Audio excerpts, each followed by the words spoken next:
So today we're very excited. We have Ms. Heather Tessmer with the Tessmer Law Firm. They specialize, well, first of all, been in the industry for 19 years.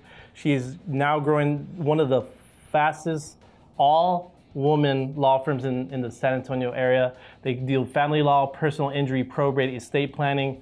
We're going to focus on family law today. So we have a couple of questions because this is what concerns people in real estate. What's the difference between separate and community property? Well, when you're married, all of your property is presumed to be community property.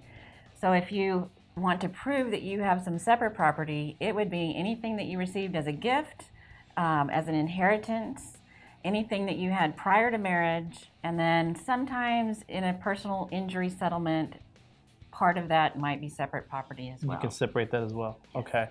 There's this term that a lot of people throw around. It's called list pendants. So as a real estate agent or a broker or a title company, how does this affect the sale of a property?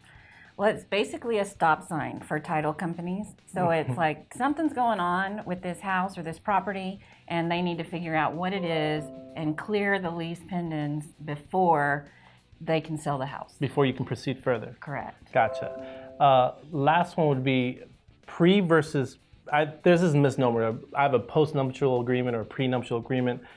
How do they work? Does it help with real estate, or does it save anyone any kind of time, headache, or heartbreak, or whatever? A lot. Good. And people need to be thinking about doing these, and they don't. So a prenuptial really helps when you're going into maybe a second marriage. If you're you have property, homes, rental homes, because you can say in your prenuptial how your separate property will remain separate property. Right. Whereas separate property that's earning money or appreciating will become community property. The appreciation or the rents would be community.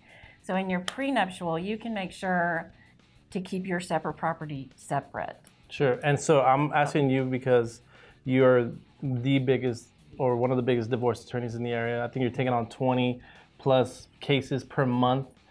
I want to know, as a real estate agent, because I get asked this question by past clients, do you have to sell the property before you get an actual divorce? Well, absolutely not, is my answer, which is kind of unusual because most of the time I'll say, it depends. But really, it depends on how big the estate is, because sometimes there'll be enough other property to equalize to where one can keep the house and the equity that's in the home. If we do not have enough other property to do that, then it's pretty likely that we're going to have to sell the house and split the equity. Gotcha. Well, I want to thank you for coming on. I know you're the master of all this stuff, which is family law and probate and everything. A quick takeaway, I don't know if Heather lets anyone know this, but she's actually been married for 30 years, and being one of the top divorce attorneys is kind of crazy. And the whole fact that you have an all-female law firm is one of the most special things. And if you haven't seen her billboards all over 1604, they will scare you. It says, have you ever argued with a woman? So I never argue with her.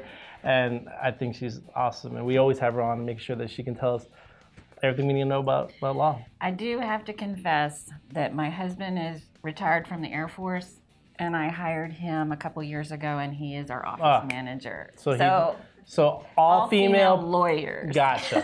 Perfect. Well, we'll take that extension. Thank you so much, Heather. You bet. It's a pleasure.